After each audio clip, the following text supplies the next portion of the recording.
Disney announces that Black Widow is going to premiere in theaters and Disney Plus with premiere access on July 9th. Now, on the surface, that's you're probably thinking You're like, that whoa, doesn't you guys just lied. No. that doesn't connect Star Wars at all, but it made me think. It got me thinking, like, is this something that we want to see Disney do with Star Wars films in the future? And I threw that out there on Twitter, and I believe as of right now, and it might change, it's 50-50. 50 say, yes, do it simultaneously, put it in the theaters and Disney Plus at the same time.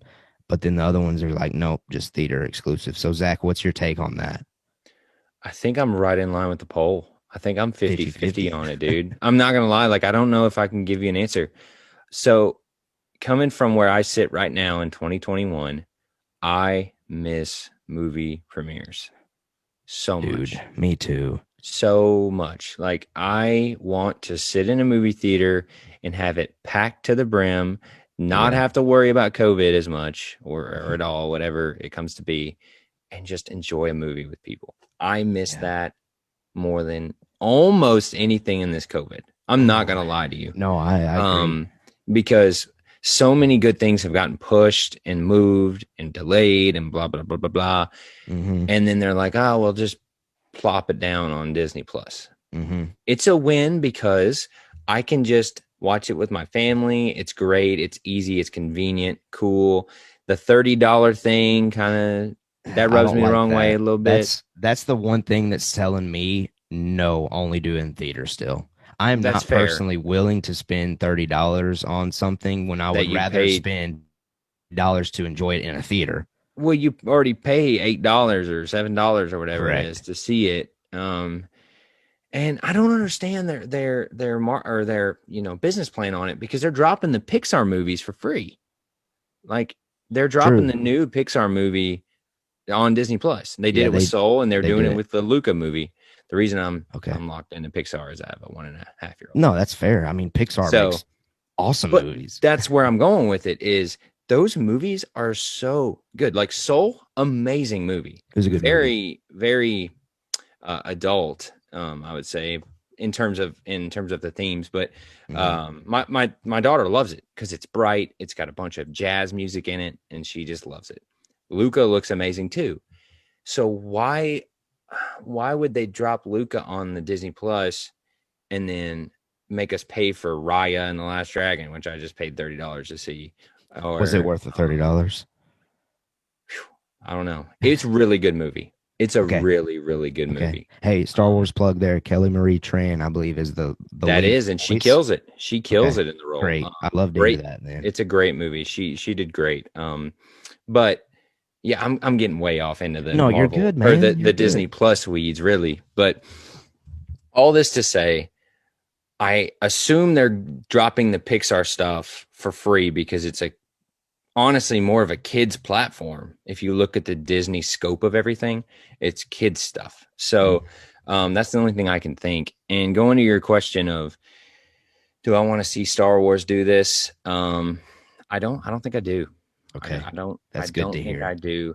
And I know a lot of people love it because they don't have to get out and they don't have to do all that. They can watch it at their house. But going back Mhm. to what I said, I just miss the movies. I Same. love movies. And I didn't realize how much I loved movies until I didn't have Yeah. it. And see, I think that if we were to ask ourselves this question and everything was normal and we were still going to the movies, like One, me being a homebody, I would probably be like, oh, well, I mean, yeah, I'd yes. love to watch it at home instead. If you asked me this in like 2019, I'd be like, oh Uh, my God, dude, yes, please, I'm begging you. Can you please do that? yeah. But having lived through that for a year, Mhm. no, no, I want to go. Right. Keep doing it. Like, if you want to do it, great. But I'm going to the movies. Like, Same. everybody get vaccinated, whatever it takes. We're going to the movies, and I want it freaking filled to the brim with hooping and hollering and crying. And I want to get Yeah. hype again because you and I, we saw the Star Wars premieres together, Yep. and you talk about, Stood in dude, you line together. stood in line. You talk about hype, man. It was You hype. talk about hype. I I then miss that's that. the Force Awakens one is the one I will never forget for my entire life. Yeah. Um, Force Awakens premiere was great. Last Dude, the Jedi was moment great. when Like, I still get chills to this day thinking about it. When the premiere, I was watching The Force Awakens, and the moment where Rey reaches out and the lightsaber comes flying to dude, her, chill. I just got chills right now talking about it. Uh, and I'm starting to get kind of a little emotional. But yeah, anyway, uh, exactly. You're Star proving my Wars, point. Star Wars was so back, man, and You're everyone proving was so my hype. point. And man, I can't wait for that moment You again. don't get that on your freaking couch, No, you people. don't. You You don't. don't. You're like, oh, that's cool, but you don't feel it in your chest, and Right. everyone goes, ah, like the best I've ever seen of all time in a movie theater. Number two is probably Force Awakens. Okay. Number one, Avengers Endgame. In game. The Avengers Assemble moment. That will never be topped. There, I don't want to go into spoilers. If you haven't seen it, again, go watch. You got to watch them all to really get the in-game stuff. But True. man, there's so many moments in there that people were jumping in the theater, like crying, jumping, screaming. You just don't get that when you're sitting on the couch. My wife and I are looking at each other. You like that? Oh, you liked it? Yeah, cool. All right, cool. It's Oh, just the you're same. not wrong. But that's just how I feel about it, and that's an opinion. I'm sure for other people it's great. They don't have to get out, whatever. But Yeah. I Well, want to go back to the movies. I do think too, though, and this is connecting back to another trending thing out there in fan base community. Hmm. Let's think about Zack Snyder's Justice League for a second. Hmm. The fact that that went to streaming, because you could not put that movie in theater. No one's going to sit in theater for 4 hours. I'm not. I would not go. But the streaming avenue allows you to do that and allows you to go deeper into storytelling. That's one positive toward going both routes. I I mean, it's a great point. I agree with you 100% because I would not have gone and seen that in the movie theater. Me The either. Zack Snyder That was Justice the League. perfect movie to do a streaming Dude, platform on.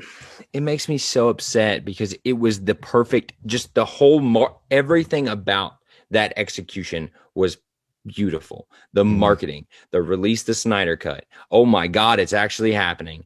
Oh my God, it's coming to HBO Max. Oh my God, it's 4 hours long. Yeah. And then boom, here you go. You got HBO Max. You get to watch it at your house. You talk about a movie that is perfect for a streaming service. Hmm. It's Justice League. The It fact is. if you haven't watched Justice League, there's not a spoiler. He chops it into parts like a Right. book or like a TV show. Perfect call by him. Perfect Yes. call. And And it didn't change the movie at all, but it right. gave me breathe points where I go, oh, okay. Yeah, and that's actually helped us out here on my home front because Maddie was not going to sit there and watch the full 4 hours, Oh yeah. but I am able to get a second viewing of the thing because she's like, okay, I'll watch it with you in a TV show format with Yeah. those parts. So I'm looking forward to doing that. Yeah, for sure, dude. I mean, Taylor tried to watch it. She liked it, but she fell asleep. Like it's Right. just how It's it just so happened. long. So It's long. so long. In the first half, yeah, it's just kind of slow, but man, I I think that's a great testament. And Yeah. if that brings us more Star Wars long form content, I'm Hmm. all in. I if anything, we're talking about COVID and how it's changed our theater mindset. Hmm. It's really changed my streaming mindset where I wanted all my streaming, drop it all. I want to binge it. I just want to get done with it. I am not there anymore. I want weekly shows and I want a billion episodes. Like I want it as deep and as long as you want to go Yeah. because I'm here for it. And I got time. My brain is used to this format now and I just want to dig into it. I I'm straight up old man mode. I watch with closed captions now because I want to know every single word they're saying. Oh, same.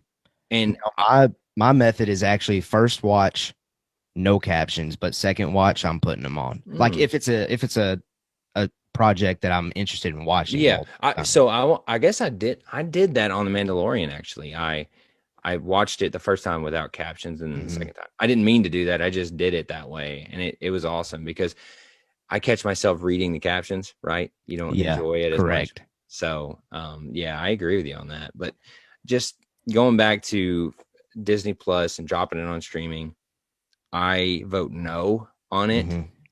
exclusive streaming. Right. I vote if I had to freaking sit down and vote, do them both, give people a chance, and then you want to go to the movies, go. You want to watch at home for $30 or whatever they keep it to be, great. Okay. No, What is that you? You say no? Straight no? Or I'm just not a fan of this Premier Access thing.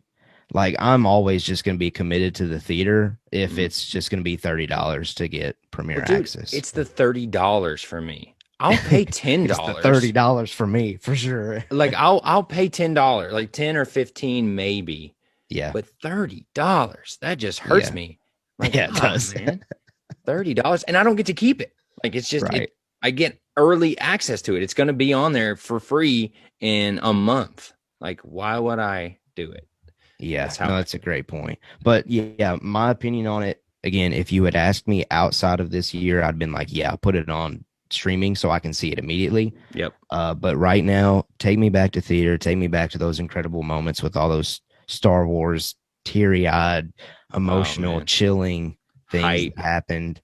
And man, we still have a ways to go to see that next Star Wars movie moment. I mean, I think it's Rogue Squadron. Patty Jenkins' Rogue Squadron is that the next film, unless it's Taika's, but I believe Patty Jenkins is coming first, because I mean do we know a date on that? I don't know off the top of my head.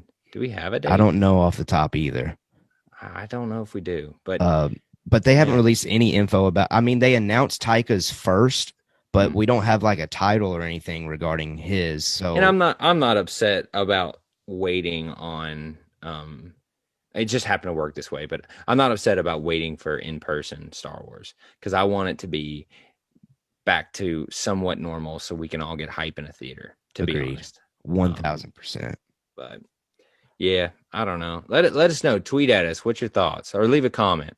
Yeah, let's get a conversation going on this, because I want to know how people feel about it as well. And if you're stayed around on the podcast this long, I know you got that Twitter. Come on. yeah.